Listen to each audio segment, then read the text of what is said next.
Hello friends, ఈరోజు అయితే చూడండి. ఫస్ట్ ఇది ఎంతమందికి తెలుసు ఫస్ట్ అయితే కామెంట్ చేయండి. ఇవి మా సైడ్ అయితే ఎక్కువగా దొరుకుతూ ఉంటాయండి. మేమైతే వీటిని పీచు తాటికాయలు అంటాము. మీరేమంటారు మరి కామెంట్లో చెప్పండి. నేను మార్నింగ్ పొలం సైడ్ వెళ్తే నాకు అక్కడ చెట్ల దగ్గర అయితే ఇది అప్పుడే రాలి కింద పడిందండి. మరి వెంటనే తీసుకొచ్చుకున్నాను. నాకు ఇవి చాలా అంటే ఇష్టం అండి. ఈ పీచు తాటికాయలు నేను చాలా ఇష్టంగా తింటాను.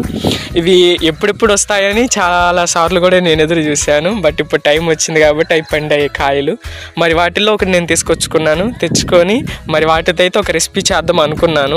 రెసిపీ చేసుకునేంత మూడ్ లేదు కాబట్టి, టైం కూడా లేదు. సో అందుకే నేను చేయాలనుకోలేదు. సరే ఇలాగ డైరెక్ట్గా తినేద్దాం అనుకుంటే మా మమ్మీ అనింది, మరి అలా డైరెక్ట్గా తినడం కంటే వాటిని కొంచెం కాల్చుకొని తిన్నామంటే టేస్ట్ ఇంకా బాగుంటుంది అనింది. సో వెంటనే ఇంకా వెళ్ళేసి స్టవ్ మీద పెట్టేసి తాటికాయనైతే కాల్చడం మొదలుపెట్టాను. మరి దాన్ని తినడం ఏమో కానీ అండి, అది కాలుస్తుంటే స్మెల్ అయితే వస్తుంది కానీ మరి పూర్తిగా అయితే నేనేం చేశానంటే ఈలోపు నాకు ఫోన్ వచ్చింది. నేను ఫోన్లో పడిపోయి ఫోన్ మాట్లాడుతూ ఉన్నాను. ఈలోపు అది శుభ్రంగా మాడిపోయిందండి.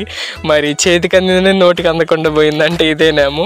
మరి సరేలే ఏం చేస్తామని శుభ్రంగా అయితే దాన్ని ఆ మాడిపోయిన దాన్ని కూడా తీసుకెళ్ళి పక్కన పెట్టేసేసి మరి ఫస్ట్ దాన్ని అయితే శుభ్రంగా వాష్ చేశాను. ఎందుకంటే మొత్తం మాడి ఉంటుంది కదా, సో అదంతా తీసేసాను.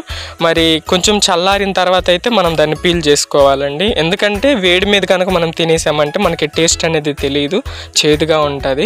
సో దాన్ని పూర్తిగా చల్లారిన తర్వాత అయితే దాన్ని ఇలాగా మొత్తము పీల్ అనేది చేసేసుకోవాలి. అది చూస్తుంటే నాకు నోరూరుతా ఉంది. ఎందుకంటే నాకు ఇవి చాలా ఇష్టం అండి. ఇవి చాలా ఇష్టంగా నేను తింటాను. మరి మా దగ్గర ఉన్న చాలామంది అన్నారు, మా ఇంటి పక్క వాళ్ళు, అవి గిట్టకపోతే నడుముల నొప్పులు వస్తాయంట. మరి అది ఎంత నిజమో నాకైతే తెలియదు. ఏమో నాకైతే ఎప్పుడు రాలేదండి. నేను చాలాసార్లు అయితే తిన్నాను. మరి వాటిని అలాగా పీల్ అయితే చేశాను. పీల్ చేసినాక ఆ స్మెల్కి నాకైతే నోరూరుతా ఉంది. నేను తర్వాత అలా అయితే మొత్తం పీల్ చేసిన తర్వాత చూడండి ఎలాగైతే వచ్చిందో. నేను కొంచెం తొందరగా స్టవ్ ఆపేయాల్సి ఉంది. అడుగైతే కొంచెం మాడిపోయి ఉంది. బట్ చూడటానికి అయితే బాగుంది. ఎలా ఉంటుంది ఏమో అనుకుంటా ఉన్నాను. ఇలాగ 3 పాట్లుగా అయితే అది వస్తుందండి. అలాగ 3 పాట్లుగా అయితే తీసి నేను అలాగ ప్లేట్లు అయితే పెట్టుకున్నాను. సరే చూద్దామని టేస్ట్ చేశాను. నిజంగా అండి చాలా అంటే చాలా బాగుంది. మరి కొంచెం మాడిందనే కానీ ఆ స్మెల్ వస్తుందనే కానీ బట్ టేస్ట్ అయితే చాలా అంటే చాలా బాగుంది. సో మీలో ఎంతమందికి పీచు తాటికాయ అంటే ఇష్టమో కామెంట్ చేయండి. అలాగే వీడియో కనుక నచ్చినట్లయితే లైక్ చేయండి, షేర్ చేయండి. మన ఛానల్ అయితే సబ్స్క్రైబ్ చేసుకోండి.